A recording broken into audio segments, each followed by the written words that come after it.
10-nya. A'udzu billahi minasyaitonir rajim. Bismillahirrahmanirrahim.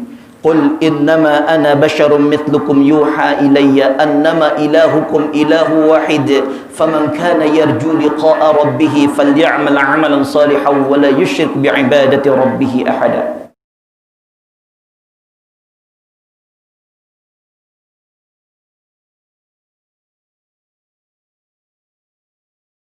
Jum'ah yang dirahmati oleh Allah Subhanahu wa taala, bersyukur kepada Allah Subhanahu wa taala. Di siang hari ini kita diberikan berbagai macam nikmat oleh Allah sehingga kita bisa melaksanakan solat Jum'ah secara berjamaah. Mudah-mudahan solat Jum'ah siang hari ini kita insya-Allah diterima oleh Allah Subhanahu wa taala. Salawat dan salam selalu kita sampaikan keharibaan junjungan alam Nabi besar kita, Nabi agung kita, Nabi Muhammad sallallahu alaihi wasallam, kepada keluarganya, sahabatnya, tabi'in, tabi'ut tabi'in ila yaumil qiyamah. Mudah-mudahan fi yaumil qiyamah kelak nanti kita semuanya akan mendapatkan syafaatul uzma dari Rasulullah sallallahu alaihi wasallam. Saudaraku sekalian yang berbahagia, sebagai khatib saya berwasiat kepada saudaraku sekalian, marilah senantiasa kita meningkatkan amaliyah takwa kita kepada Allah Subhanahu wa taala. Takwa yang dijelaskan di dalam tafsirul Jalalain sebagai kalimah al-imtithalu awamirillahi wajtinabun nawahi. Takwa yang bisa melaksanakan segala macam perintah-perintah Allah, dan takwa yang mampu meninggalkan segala macam apa yang dilarang oleh Allah Subhanahu wa taala. Kita berdoa kepada Allah semoga sampai akhir hayat kita dijadikan hamba yang bertakwa kepada Allah Subhanahu wa taala. Saudaraku sekalian yang berbahagia, ketika kita menjadi manusia, menjadi pemimpin di alam dunia ini, menjadi hambanya di alam dunia ini, maka Allah Subhanahu wa taala mewajibkan kepada kita sebagaimana dijelaskan di dalam surah Az-Zariyat pada ayat yang ke-56-nya, bahwa kita tidak akan diciptakan di alam dunia ini, kita manusia atau jin, makhluk selain kita, tidak lain adalah untuk ibadah kepada Allah Subhanahu wa taala. Maka ibadah yang diterima oleh Allah Subhanahu wa taala adalah ibadah yang dilandasi dengan nilai-nilai ikhlas, dengan nilai-nilai yang suci, hanya mengharapkan ridhonya Allah Subhanahu wa taala. Ibadah solat kita, kalau kita mau diterima, maka nilai solat kita akan diterima ketika kita ikhlas melaksanakan solatnya. Ketika kita berkurban, maka ketika kurban kita ingin diterima oleh Allah Subhanahu wa taala, maka harus dilandasi dengan nilai-nilai ikhlas. Ma ma'na al-ikhlas? Apakah makna ikhlas sesungguhnya? Kata ikhlas di dalam bahasa Arab diartikan, diterjemahkan dalam bahasa Indonesia yang artinya adalah bersih, suci dan murni, tidak ada unsur yang lainnya. Artinya apa? Orang yang ikhlas adalah orang yang murni niatnya untuk mengharapkan ridhonya Allah. Orang yang ikhlas artinya adalah orang yang murni mentauhidkan Allah Subhanahu wa taala. Maka ketika kita ibadah ikhlas karena Allah Subhanahu wa taala, kita menjalani setiap ibadah kita ikhlas, kita akan diberikan hikmah di balik kita menjalankan ibadah dengan ikhlas itu. Minimal ada 2 hikmah ketika kita menjalani ibadah dengan ikhlas, dan ibadah kita insyaAllah diterima oleh Allah Subhanahu wa ta'ala. Apa yang pertama kata Allah Subhanahu wa ta'ala? Orang-orang yang ikhlas menjalani ibadah amal baiknya kepada Allah Subhanahu wa ta'ala, niscaya dia tidak akan mampu digoda oleh setan dalam bentuk apapun. Setan itu adalah anak buahnya, pimpinannya setan yaitu adalah iblis. Bahkan iblis pun tidak akan mampu untuk menggoda kita selaku hamba Allah ketika kita kemudian ikhlas dalam beribadah kepadanya. Saudaraku sekalian, jamaah Jum'ah yang dimuliakan oleh Allah Subhanahu wa taala, hal itu dijelaskan di dalam suratul Hijr, di dalam surah Al-Hijr pada ayat yang ke-39 sampai ayat yang ke-40.